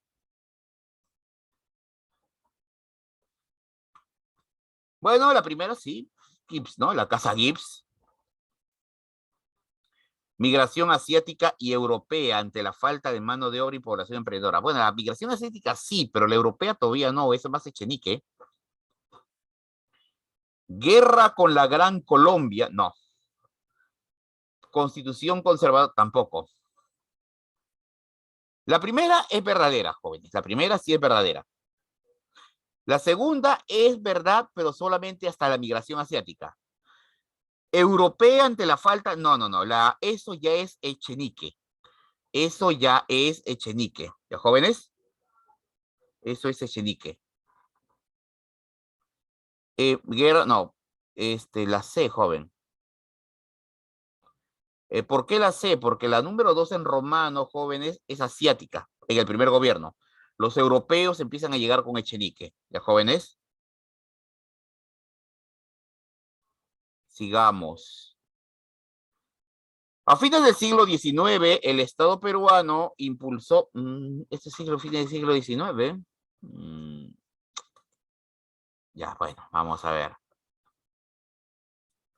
Vamos a ver, chicos. Es una pregunta de San Marcos, pero es de finales. Aunque esto era más para la próxima semana. Pero bueno, no importa.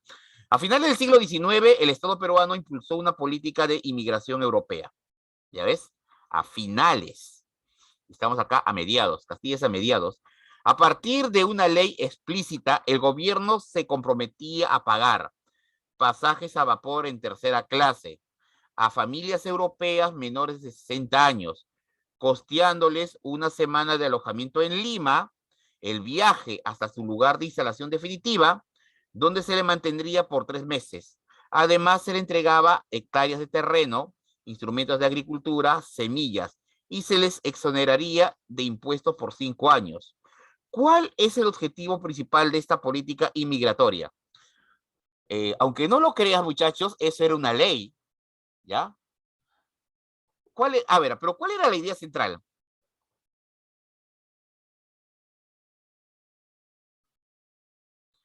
A ver, alternativa A, contratar personal para poder ocupar altos cargos de gobierno. Creo que no, ¿no? Porque los estamos mandando al interior, mira, los estamos mandando al interior. Colonizar territorios de algunas provincias de la costa del país. Está bien. De la costa, no, porque eso fue al interior. Chicos?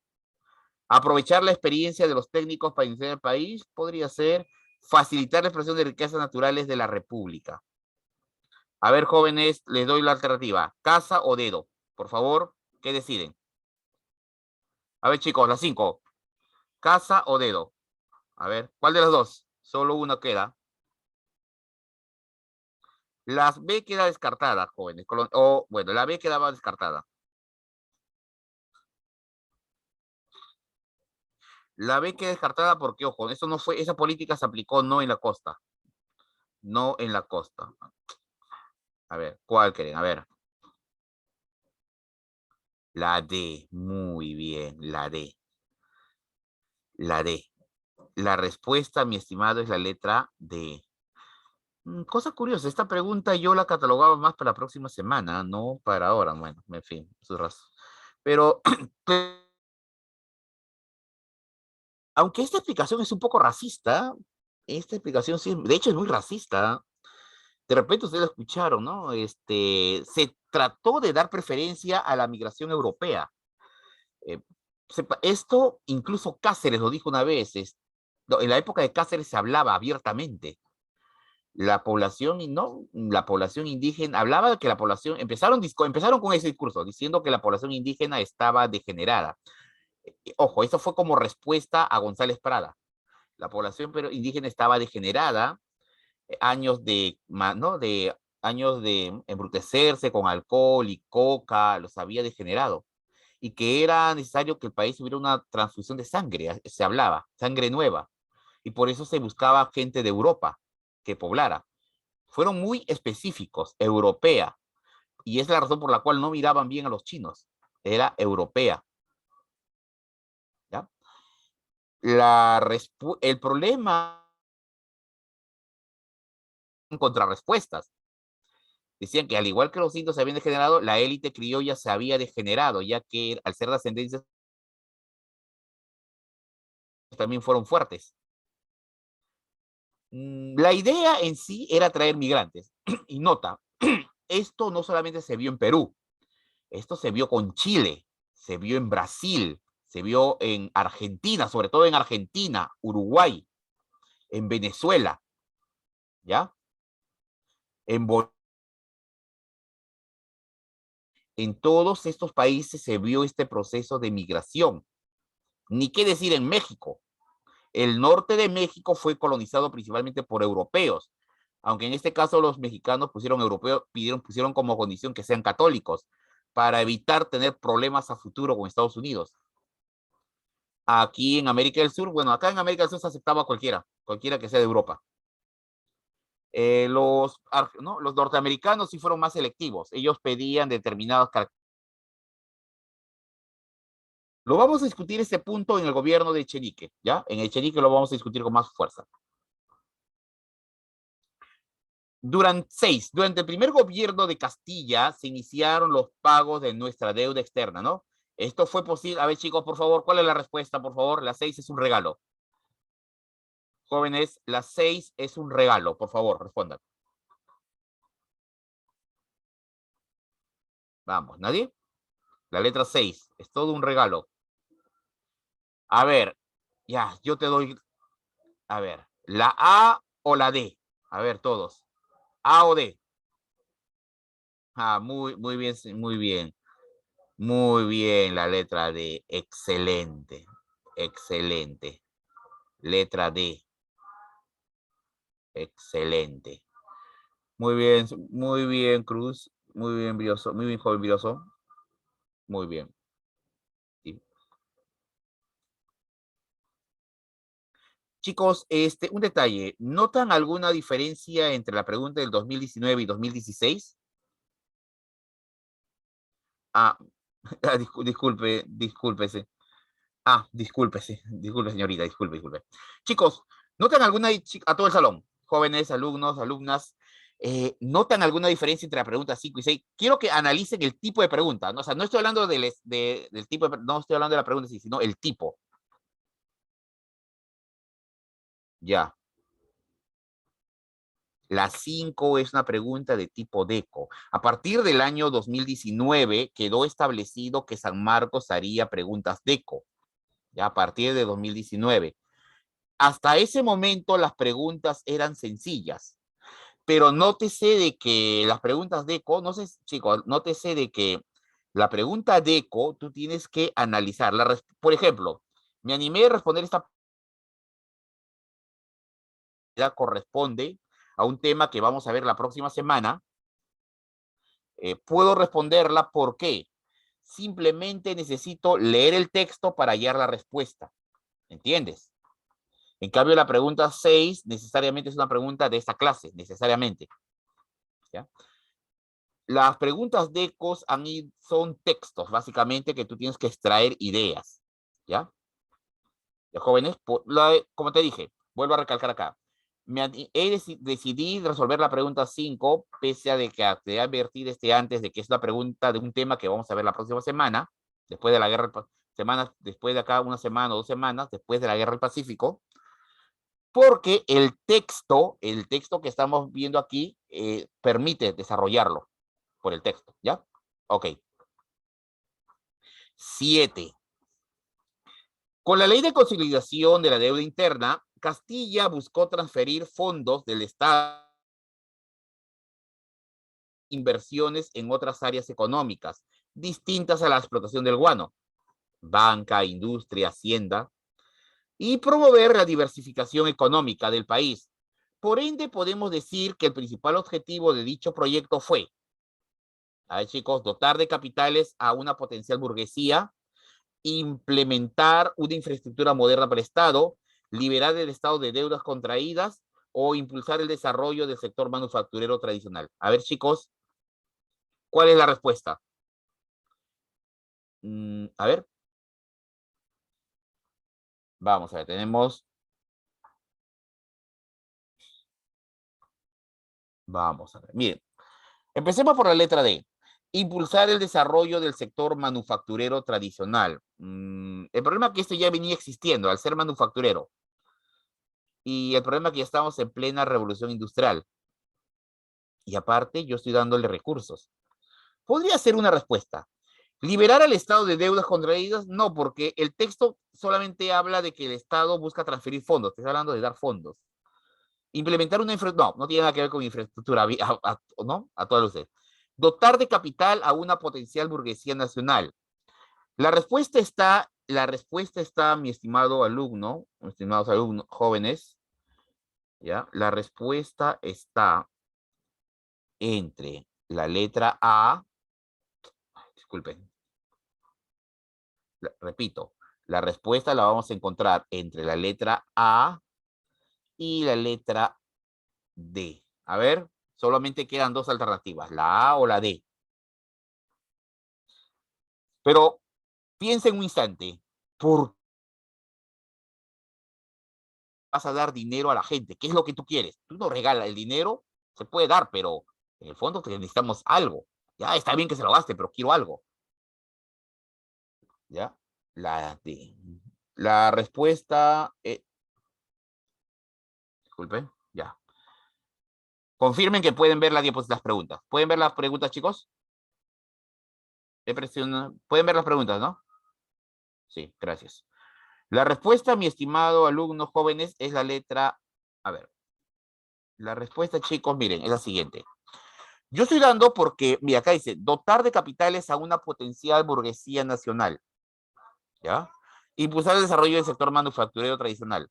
Acá la pregunta dice, explotación del guano, distintas a la explotación, banca, industria y hacienda.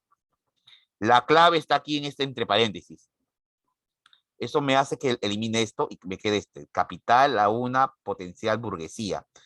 En el fondo, Castilla, y tal vez proponiéndoselo o no, lo que está tratando es de que, la idea es esta, de que una vez que estos sectores, que eran élites, obtuvieran los recursos monetarios, o sea, el capital, inmediatamente lo invirtieran, por ejemplo, en desarrollar una industria, mejorar las haciendas, tecnificar las haciendas, que muchos de ellos eran dueños, o en su defecto, bueno, crear bancos. Lamentablemente, la mentalidad de aquella época, jóvenes, y la de muchos hasta el día de hoy, es rentista. No es capitalista, era rentista, y eso era peor. Si hubiéramos tenido una mentalidad capitalista, inmediatamente hubiéramos desarrollado industria, cosa que se vio en países industrializados. Pero nuestra mentalidad no llegaba tanto. Muchos soñaban con tener, por ejemplo, muchos soñaban con comprar una hacienda y explotar a los indios. Ese era su sueño de muchos de ellos. Ni siquiera querían apostar por la ganadería, ni siquiera apostaban por la ganadería, ya que si tanto querían tener tierras, bien pudieron movimiento económico. Pero bueno, esa era nuestra idiosincrasia de esa época. Esperemos que eso ya haya cambiado. 8. Los llamados debates doctrinarios, debates políticos nacionales, se desarrollaron para dar lineamientos acerca del desarrollo político o social del país en diferentes épocas. El tercer debate doctrinario, el principal tema de discusión, ¿cuál fue? ¿Cuál fue el principal tema de discusión, jóvenes?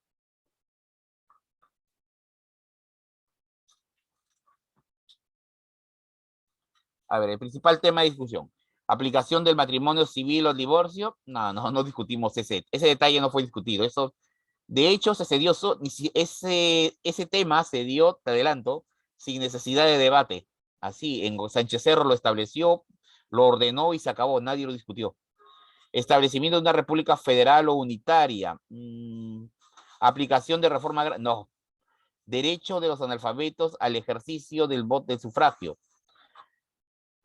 La idea del debate doctrinario, mi estimado, fue, no se discutía qué tipo de república seríamos, si federal o unitaria, ¿ya? Acá dice, en el tercer debate, el principal tema en discusión fue el derecho, no solo de los analfabetos, sino de todos. Dado que en aquella época la educación estaba principalmente en las élites, aplicar la soberanía, la idea de la inteligencia, de la soberanía de inteligencia, hubiera significado alejar a las grandes masas. La población analfabeta, por ejemplo, que era mayoritaria, no hubiera podido participar.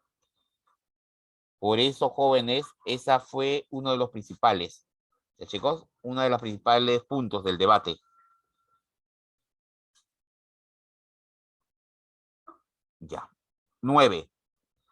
Castilla juramentó el cargo de presidente constitucional el 20 de abril de 1845 ante el Congreso de la República para un mandato de 6 años, de acuerdo a la Carta Magna de 1939. Gobernó hasta 1851, siendo el primer presidente que completó su mandato. Bueno, ese último no estoy de acuerdo, el primero fue Gamarra. Su gobierno fue moderado, progresista, realizó una política de concordia, derogando los decretos de expatriación expedidos contra los vencidos de la Confederación. Incluso en 1847 le restituyó sus derechos, habiendo omitido desde el principio haber perseguido a los partidarios del régimen de Vivanco. Empleó fuera de estos en los puestos de administración a hombres competentes. Ya. Chicos, a ver, jóvenes, del texto anterior podemos concluir correctamente que fue un gobierno autoritario, realizó un gobierno constitucional, en su gobierno hubo mucha inestabilidad, desterró a Vivanco. ¿Cuál es lo más cercano a la verdad, chicos? A ver, según el texto, ¿qué es lo más cercano? En esta pregunta te estamos pidiendo una respuesta aproximada, lo que más se aproxime al texto, ¿ya? Ojo, según el texto, por si acaso, según el texto. Mira, incluso en 1800 le restituyó sus derechos, habiendo omitido ese principio, haber perseguido a los partidarios de Vivanco. O sea, restituyó a Vivanco. O sea, no tuvo problema con Vivanco. Les permitió regresar, permitió que Vivanco regresara, todo eso. No hubo problema. Realizó a ver, en su gobierno no hubo inestabilidad, no fue autoritario. Esto, chicos, la respuesta es la C. Es lo más cercano a la respuesta, a la pregunta, es lo más cercano, ¿ya? Esta pregunta es DECO, pero te están pidiendo que sea lo más cercano. Después de leer texto, solamente te das cuenta que Castilla gobernó según la Constitución, dice. Solo empieza hablando de la Constitución y luego te habla de lo que hizo. Así que la única respuesta es la C. ¿Ya? Bien, nos vamos entonces. A ver, antes de terminarla, antes de pasar a la 10, mi estimado, vamos al gobierno, dejamos de compartir y necesito avanzar al gobierno de Chenique. ¿Ya? A ver, compartimos. Gobierno de Rufino Echenique, año 51-55. A ver, vamos a ver qué hizo este hombre. Elegido presidente constitucional del Perú, ya, en las elecciones presidenciales del 51. Gobernó hasta el 20 de abril de 1851, hasta el 20 de abril. ¿Ya, chicos? Gobernó, perdón, desde el 20 de abril hasta el 5 de enero del 55. Se supone que debía gobernar 6 años, solo gobernó 4. Fue el primer representante puneño en ser electo presidente de la República. Fue el primer puneño, que quede bien claro.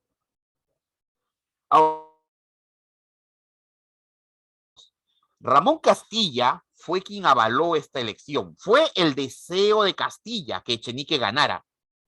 Fue su deseo. ¿Ya? Por lo tanto, continuó con la política económica de Castilla. ¿Ya?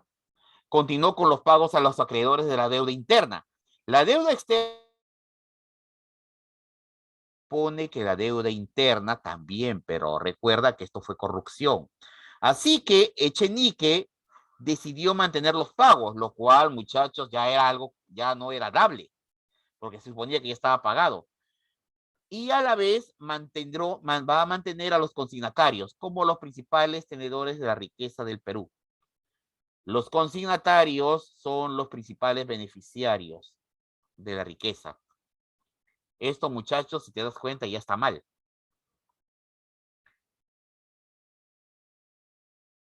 O la inmigración alemana al Posuso, Chanchamayo y San Ramón. Esta es una fotografía de finales del siglo XIX, ¿ya? De los migrantes alemanes que llegaron a esa zona. Son alemanes que llegaron a vivir ese territorio. De la migración alemana, te voy a decir lo siguiente. Austriacos, solo que por regla general a todos les llamábamos alemanes. Número dos, se suponía que debían llegar por lo menos 50,000 de estos, solo llegaron 500. ¿Ya? Así es, muchachos, tenían que llegar 50,000 alemanes para poblar toda la zona, toda la zona de la Amazonía, toda esa región de la selva alta. ¿Dónde estuvo el problema? ¿Por qué no siguieron llegando más? Por una sencilla razón, el ferrocarril. Se suponía que el ferrocarril debía llegar hasta ahí. Nunca se terminó. Y esa es la razón por la cual los ferrocarriles nunca funcionaron. ¿Ya? La idea de traer a alemanes no fue casual. Ellos, todos ellos, casi todos, por no decir la mayoría, tenían instrucción, tenían estudios, cosa que en ese país nos faltaba. Se suponía que esto tenía que retribuirse, pero para quedarse teníamos que otorgarles tierras, y bueno, no se hizo, fracasó. Bueno, acá tenemos y como les dije, la explicación era esta: la administración peruana, admiradora de los europeos, planteó que si éramos un país atrasado era porque la mayoría de la población era indígena. Esa era. Nota. También ellos decían, entonces, profesor, ¿van a reemplazar a los indios con los europeos? No del todo. Lo que ellos querían era que ambos pueblos se mezclaran. Eso es lo que deseaba la aristocracia, que se mezclaran.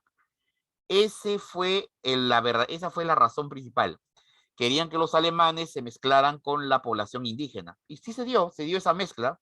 Si tú viajas a esa zona, vas a ver esa interesante mezcla entre poblaciones. Se firma el Tratado Fluvial con Brasil, ¿ya?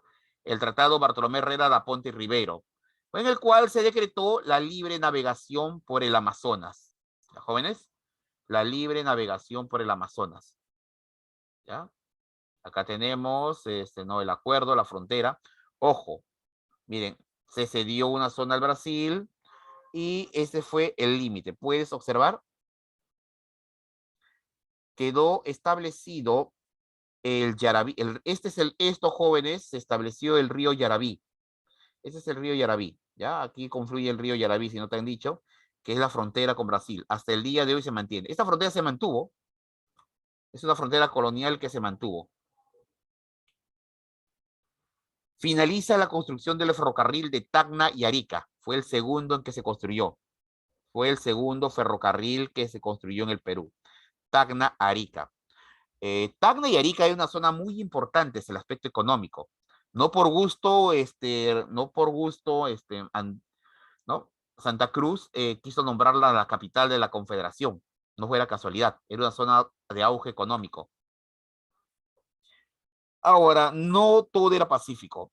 Tuvimos un problema con los ingleses. Sucede que los ingleses querían quedarse con la isla Lobos de afuera. Bueno, los ingleses siempre buscaban tener ¿no? lugares donde apoyarse. Echenique procedió a reclamar la isla, ¿ya? Por increíble que parezca, Echenique movió a la flota peruana. Imagínate, quería una guerra con Inglaterra, lo cual es un suicidio, sobre todo marítimo, pero bueno, Echenique se atrevió. Los ingleses lo pensaron bien. Normalmente, ante esta provocación, los ingleses hubieran mandado a su flota, hubieran bombardeado todos los puertos y hubieran desembarcado y hubieran exigido bastantes cosas. Pero los ingleses lo sopesaron, lo pensaron bien, ¿no? Y llegaron a la conclusión de que no valía la pena arriesgarse por una pequeña isla. Tampoco valía la pena hacer una guerra contra el Perú. ¿Para qué? Si ya la economía de este país nos pertenece. No, nos vamos a atacar. En el mismo parlamento inglés, los pocos que estaban furiosos y exigieron ¿no? satisfacciones al Estado peruano fueron retenidos ¿no? por los banqueros ingleses que tenían intereses en el Perú. Los detuvieron en una. Así que ahí quedó todo. Era obvio que los comerciantes ingleses que tenían comercios, negocios aquí en el Perú, los industriales ingleses que tenían en el Perú su mercado, no iban a permitir que nada malo pasara, ya que si algo malo le pasaba al Perú, ellos salían perdiendo. Y como ellos controlaban el Parlamento, lo van a impedir.